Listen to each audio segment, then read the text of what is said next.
Henry's special coal.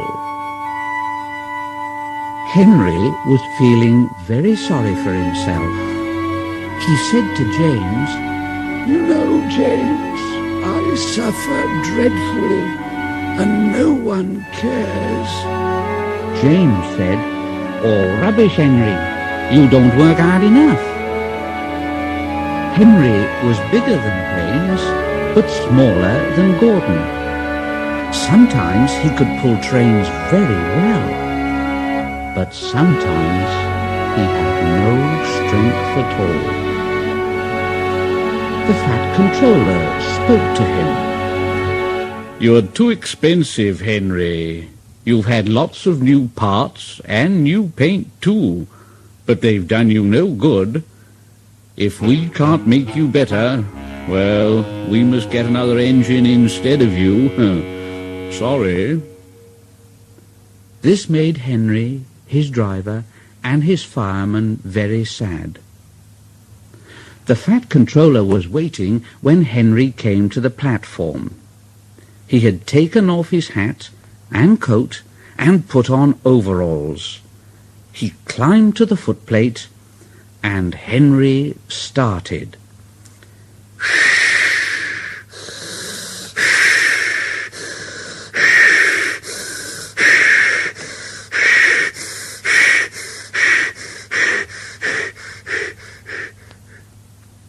Henry's fireman said, "You know, sir, Henry is a bad steamer. I build up his fire, but it doesn't give enough heat." Henry tried very hard, but it was no good. He had not enough steam, and they stopped outside Edward Station. Henry was very upset. He said, Oh,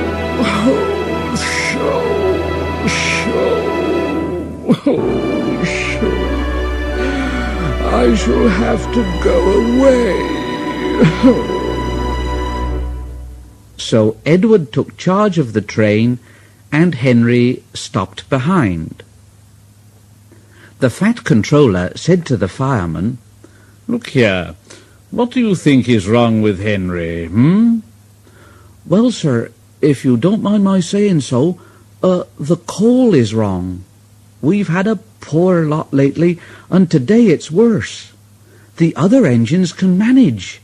They've got big fireboxes, but Henry's is small and can't make the heat. Now, with Welsh coal, he'd be different, see?"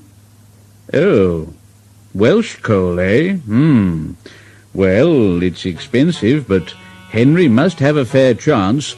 James shall go and fetch some Welsh coal." When the Welsh coal came, Henry's driver and fireman were excited. This is fine now. We'll show them, Henry, old fellow, eh?" And they carefully oiled all his joints and polished his brass till it shone like gold.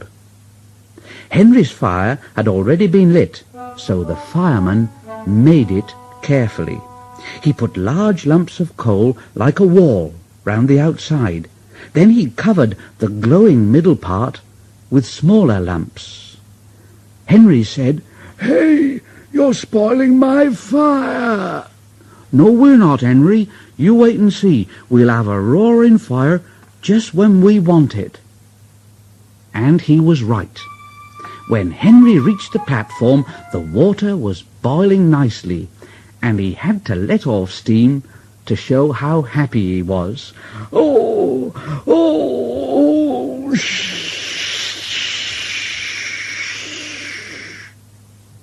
He made such a noise that the Fat Controller came out to see him.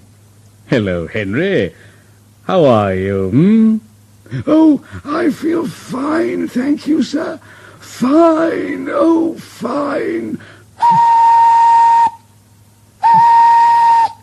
"Well done, Henry. Have you got a good fire, driver?" "Never better, sir, and plenty of steam." "Good. Well, no record breaking now, and don't push Henry too hard." "Bless you, sir. Henry don't need any pushing. I'll have to hold him back." And off they went.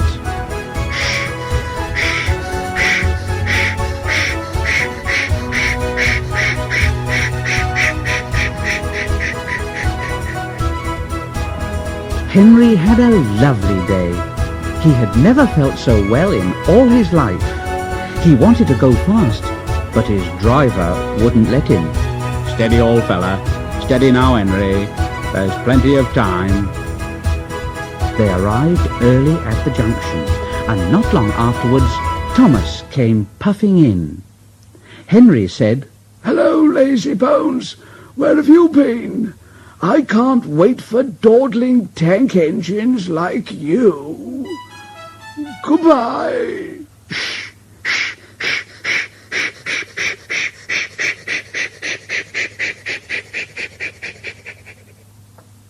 Thomas was astonished. He said to Annie and Clarabel as Henry disappeared, "Oh, wow, have you ever seen anything like it?" And both Annie and Clarabel agreed that they never had.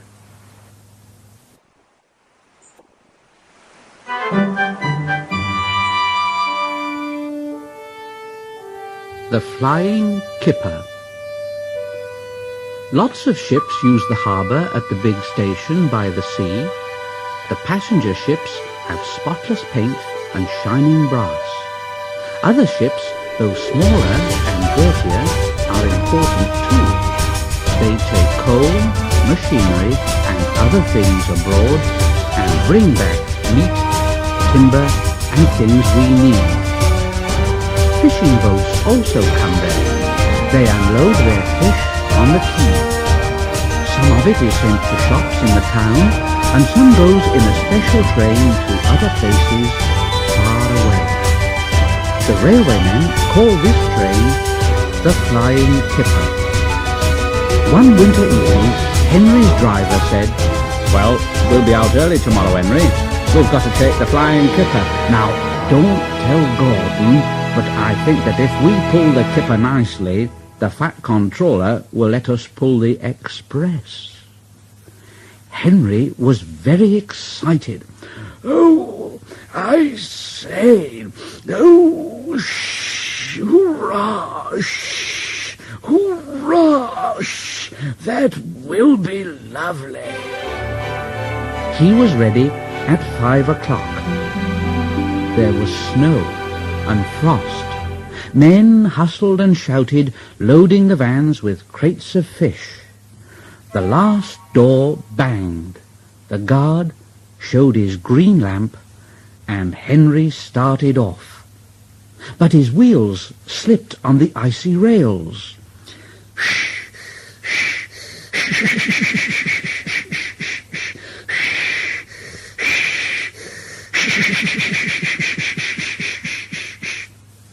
Henry got cross with the vans. Come on, come on.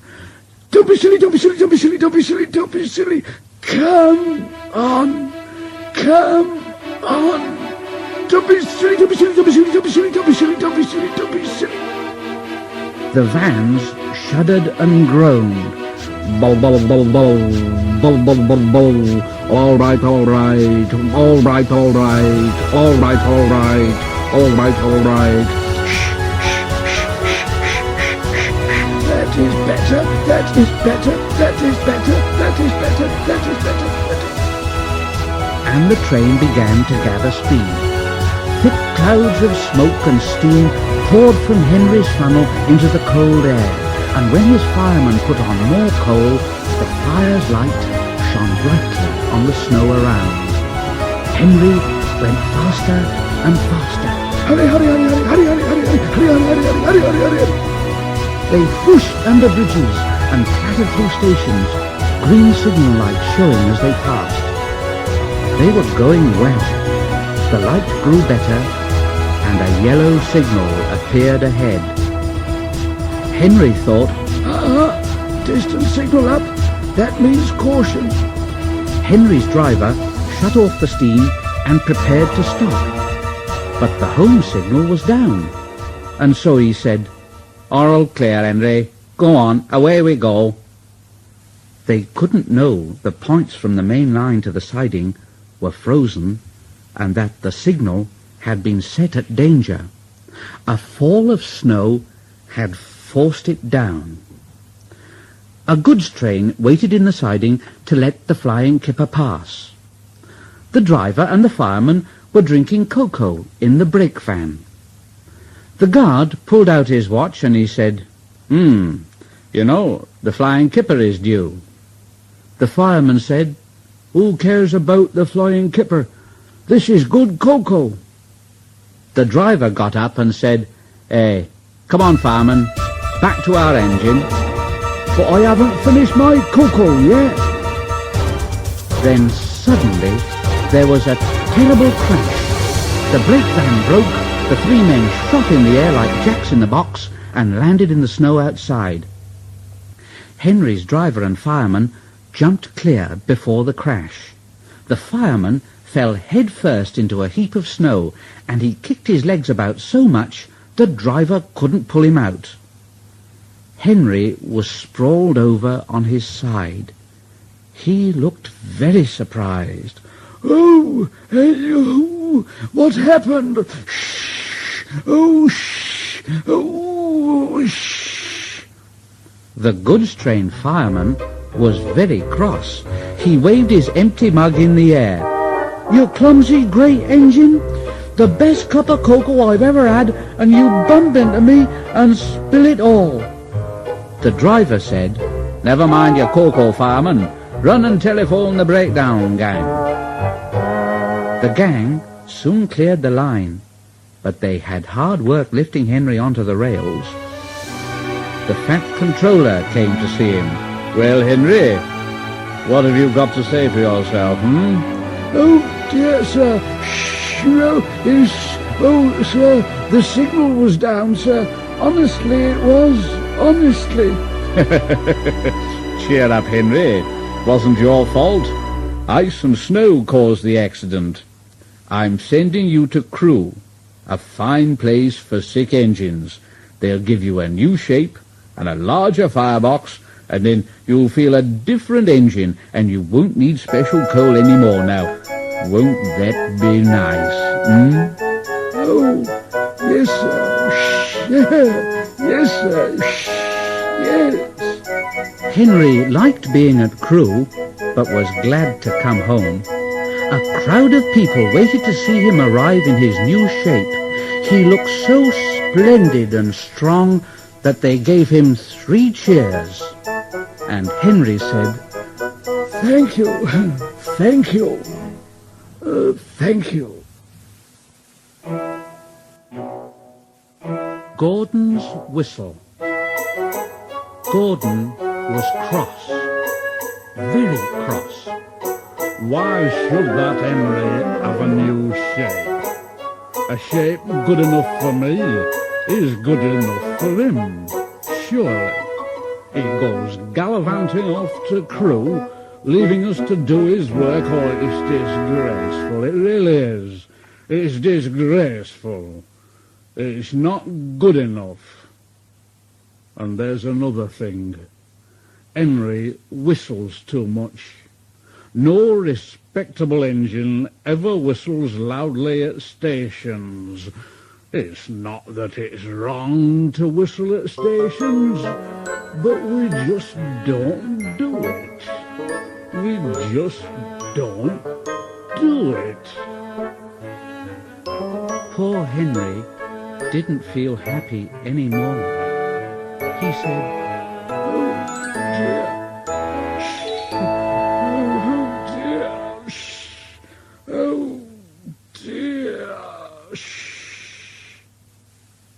But Percy said to him, Never mind, Henry. I'm glad you're home again, and quite frankly, I like your whistling. Oh, thank you, Percy. Thank you, Percy. My friend. Next morning, Gordon was leaving the shed, and he called out to Henry. Goodbye, Henry. Goodbye, Henry. glad to have you with us again, but be sure and remember what I said about whistling. Now, don't forget.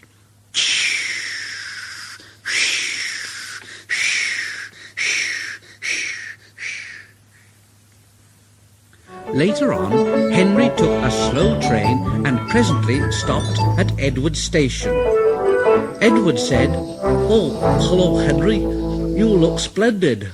I was pleased to hear your happy whistle yesterday." Oh, thank you, Edward. Thank you. Thank you. Can you hear something? Edward listened, and far away, but getting louder and louder, was the sound of an engine's whistle.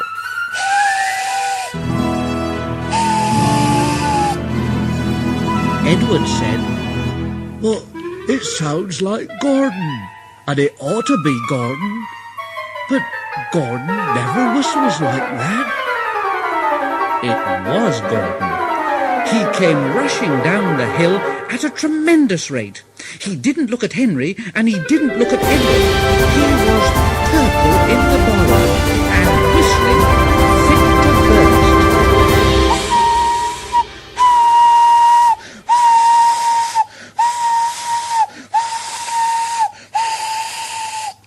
He screamed through the station and disappeared.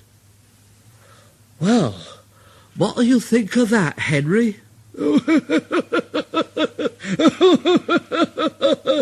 It isn't wrong to whistle, you see, but we just don't do it, eh?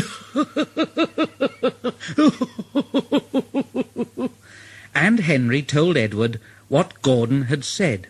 Meanwhile, Gordon screeched along the line. People came out of their houses. Sirens started. 5 fire brigades got ready to go out. Horses upset their carts, and old ladies dropped their parcels. At the big station, the noise was awful. Gordon went on whistling and whistling and whistling.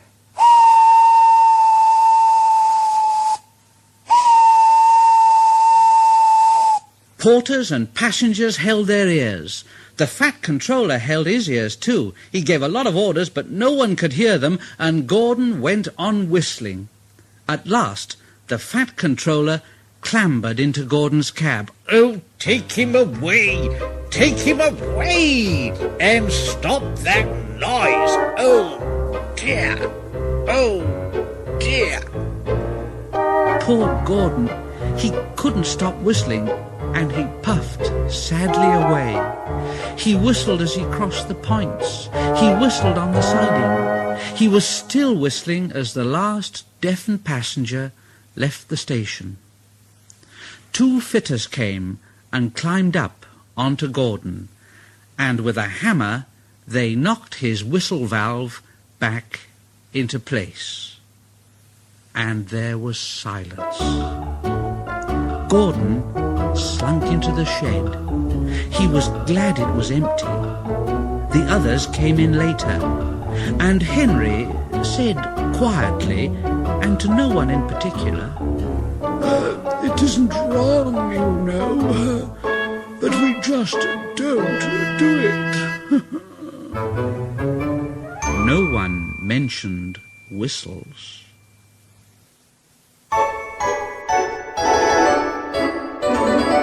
Percy and the Trouser.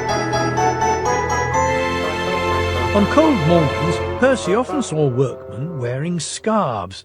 "My funnel's cold, my funnel's cold," he would puff. "I want a scarf, I want a scarf." "Rubbish, Percy," said Henry one day. "Engines don't want scarves." "Engines with proper funnels do," said Percy in his cheeky way. "You've only got a small one." Henry snorted.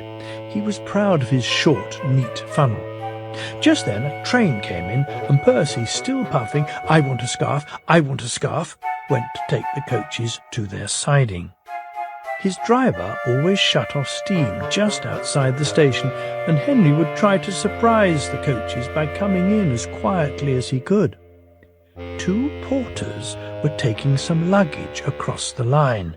They had a big load and were walking backwards to see that none fell off the trolley. Percy arrived so quietly that the porters didn't hear him till the trolley was on the line. Porters jumped clear.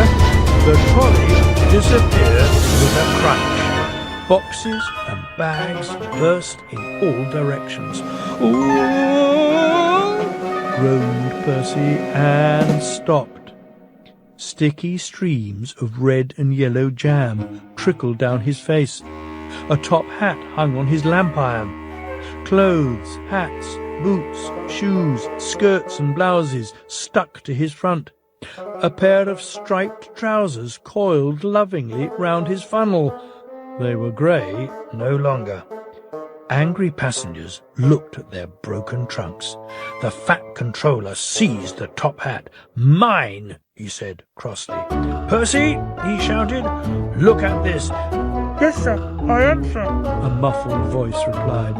"My best trousers, too." "Yes, sir, please, sir," said Percy nervously. "I am very cross," said the fat controller. "We must pay the passengers for their spoilt clothes.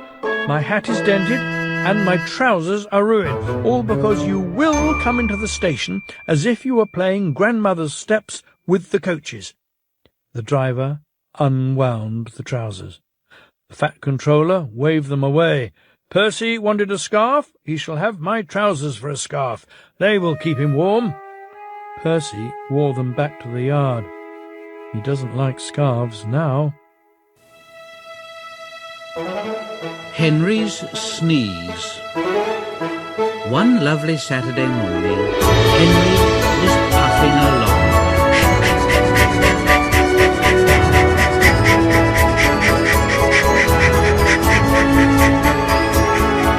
The sun shone, the fields were green, the birds sang. Henry had plenty of steam in his boiler, and he was feeling happy.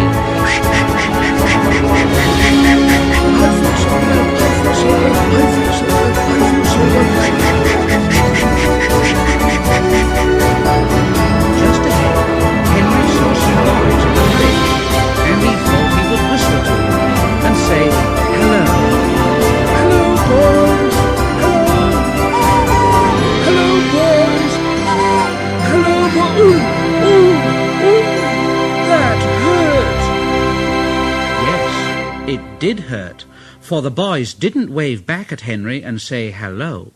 No, they dropped stones on him instead. They were silly, stupid boys who thought it would be fun to drop stones down his funnel. Some of the stones hit Henry's boiler and spoiled his paint, and one hit the fireman on the head as he was shoveling coal, and others broke the carriage windows. Henry was very upset. Oh, it's a shame. It's a shame. It's a shame. It's a shame. The coaches were upset too. "They've broken our glass, they've broken our glass, they've broken our glass, they've broken our glass." The driver opened the first aid box, bandaged the fireman's head, and planned what he was going to do. They stopped the train, and the guard asked if any of the passengers were hurt. No one was hurt, but everyone was cross. They saw the fireman's bumped head and told him what to do for it. And they looked at Henry's paint, and someone said, "Look here, this is too much. Call the police." But Henry's driver said, "No, you leave it to Henry and me. We'll teach those lads a lesson." "Well, what will you do then?" "Well, can you keep a secret?" Yes." "Yes, yes, yes." "Well then, Henry is going to sneeze at them." What? What? What? What? Yes, Henry is going to sneeze at them. Look, Henry draws air in through his fire and puffs it out with smoke and steam. Well, when he puffs hard, the air blows ashes from his fire into the smoke box, and these ashes sometimes prevent him puffing properly. I mean, when your nose is blocked, you sometimes sneeze, don't you? Well, if Henry's smoke box is blocked, I can make air and steam blow the ashes through his funnel. We will do it at the bridge and startle those young fellow my lads. You see. So Henry puffed onto the terminus where he had a rest. Then he took the train back. Lots of people were waiting at the station just before the bridge. They wanted to see what would happen. Henry's driver said, "Well, that's all right, Henry. Now, he's got plenty of ashes. Now, keep all the windows shut until we've passed the bridge. Henry is as excited as we are. Aren't you, fellow?" And he patted Henry's boiler. Henry didn't answer. He was feeling just a bit stuffed up. But he went,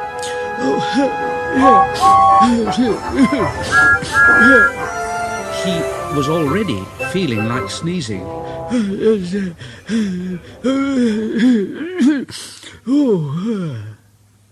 The guard waved his flag and blew his whistle. And they were off. Soon, in the distance, they saw the bridge. Yes, the boys were there, and they all had stones. Henry's driver said, "Are you ready then, Henry? Now, sneeze hard when I tell you. Ready? Steady. Now!" And he turned the handle, and Henry went,